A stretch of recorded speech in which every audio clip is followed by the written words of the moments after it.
Good morning students. आज हम earthworm के नर्वस सिस्टम की बात करेंगे। अर्थवर्म का नर्वस सिस्टम बहुत सरल स्ट्रक्चर होती है, आसान सी संरचना है, लेकिन केचविका तंत्रिका तंत्र सुविकसित एवं सघन होता है और यह 3 भागों में विभक्त होता है। केंद्रीय तंत्रिका तंत्र, परिधीय तंत्रिका तंत्र और अनुकंपी तंत्रिका तंत्र। जैसे हम सेंट्रल नर्वस सिस्टम, परिधीय नर्वस सिस्टम और सिंपैथेटिक या अनुकंपी तंत्रिका तंत्र भी कहते हैं। केंद्रीय तंत्रिका तंत्र में क्या शामिल होता है? इसके अंदर ये ब्रेन रिंग तथा सबफेरिंजियल गैंग्लियन और सर्कमफेरिंजियल कनेक्टिव्स को शामिल करते हैं और इसके साथ में जुड़ी हुई ये वेंट्रल नर्व कोड अर्थात केंद्रीय भाग में स्थित तंत्रिका जो है उनको हम केंद्रीय तंत्रिका तंत्र में शामिल करते हैं।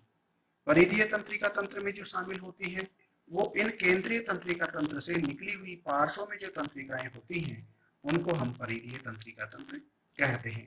अनुकंपी तंत्रिका तंत्र यहाँ पर अलग से कुछ नहीं दिखाई देता, लेकिन सर्कमफेरेंजियल कनेक्टिव से जुड़ी हुई कुछ जालिकाएं होती हैं जो एलिमेंट्री कैनाल, बकल कैविटी, देह भित्ति के साथ में जुड़ी हुई होती हैं, उनको अनुकंपी तंत्रिका तंत्र कहते हैं।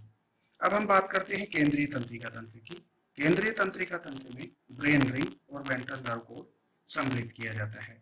यहाँ पर हम देखते हैं डायग्राम के अंदर ये ब्रेन रिंग के बारे में हम जानते हैं कि बकल कैविटी तीसरे खंड के मध्य तक स्थित होती है और चौथे खंड तक पहुंचती है ग्रसनी।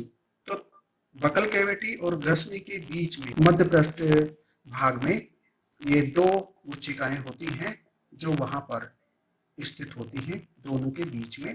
तो वो सेरेब्रल गैंग्लियन होती है या जिसे हम मस्तिष्क उच्चिका कहते हैं।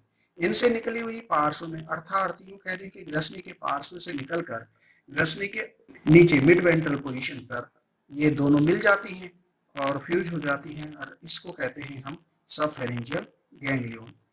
इसके पीछे की ओर यह आहार नाल के नीचे मिड वेंट्रल पोजीशन पर एक पूरी लंबाई में स्थित एक वेंट्रल नर्व कोड स्थित होती है।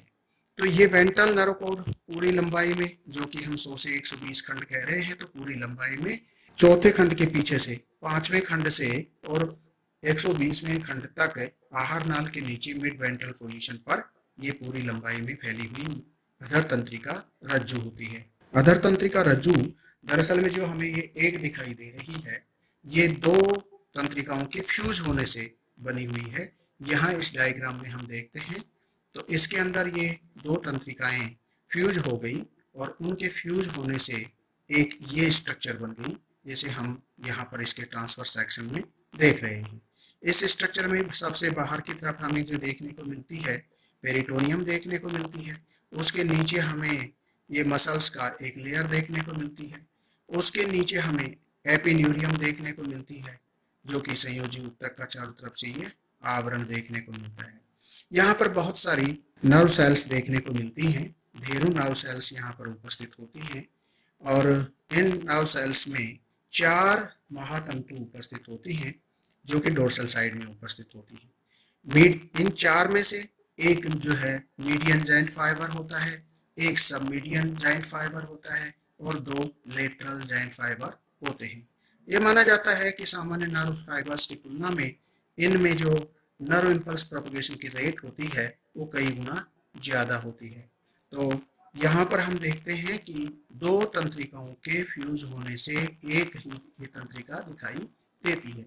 ये ट्रांसफर सेक्शन उस भाग से लिया हुआ है जहाँ से लेटरल वेंट्रल नर्व कोड से निकलने वाली लेटरल नर्व्स नहीं निकल रही है। अगर लेटरल नर्व्स निकल रही होती तो इसके साथ में ही हम एक पार्ट और जोड़ देते कि ये इस तरह से लेटरल नर्व्स निकलती हैं, तो ये यहाँ पर और ये यहाँ से फ्यूज होकर ये इधर की तरफ यूँ इस तरह से जुड़ जाता, इधर ही भी इसी तरह से जुड़ जाता। तो ये लेटरल नर्व्स वाला पार्ट का सेक्शन हो जाता।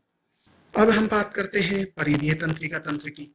हमने बताया कि केंद्रीय तंत्रिका तंत्र से निकलने वाली पार्श्व तंत्रिकाएं परिधीय तंत्रिका तंत्र में सम्मिलित की जाती हैं। अब यहाँ केंद्रीय तंत्रिका तंत्र में कौन कौन सी बातें हमने सम्मिलित की थी? ब्रेन रिंग के अंदर सेरेब्रल गैंग्लियन, सर्कमफेरेंजियल कनेक्टिव और सबफेरेंजियल गैंग्लियन होता है। यहाँ सेरेब्रल गैंग्लियन से निकलने वाली 8 से 10 तंत्रिकाएं जो हैं यहाँ जैसे हम मस्तिष्क, प्रमस्तिष्क गुच्छिका कहते हैं, इससे 8 से 10 तंत्रिकाएं निकलती हैं और ये प्रोस्टोमियम को, पेरिस्टोमियम को और बकल कैविटी को पहुंचती हैं। इसी तरह से ये सेरेब्रल गैंग्लियन से निकलने वाली पार्श्व तंत्रिकाएं दोनों, जिन्हें कनेक्टिव, और जो नीचे जाकर चौथे खंड में जो ग्रसनी के नीचे मिल जाएंगी सबफेरिंजियल गैंग्लियन के रूप में।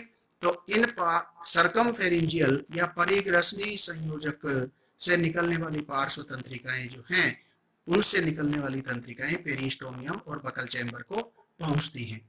सब फेरेंजियल गैंग्लियन से निकलने वाली तंत्रिकाएं दूसरे, तीसरे, चौथे खंड में उपस्थित संरचनाओं को जाती हैं। उसके बाद में 5वें खंड से और अंतिम खंड तक वेंट्रल नर्व कोड उपस्थित होता है और प्रत्येक खंड में एक गैंग्लियन उपस्थित होता है। यहाँ पर हम जो पार्श्व तंत्रिकाओं की बात करते हैं तो 3 जोड़ी, प्रत्येक खंड के अंदर 3 जोड़ी पार्श्व तंत्रिकाएं निकलती हैं। उनमें से एक जोड़ी पार्श्व तंत्रिकाएं सीटल रो या जो सीटी की जो पंक्ति होती है उसके आगे की ओर होती है, और 2 जोड़ी जो है सीटल रो के पीछे की तरफ स्थित होती हैं।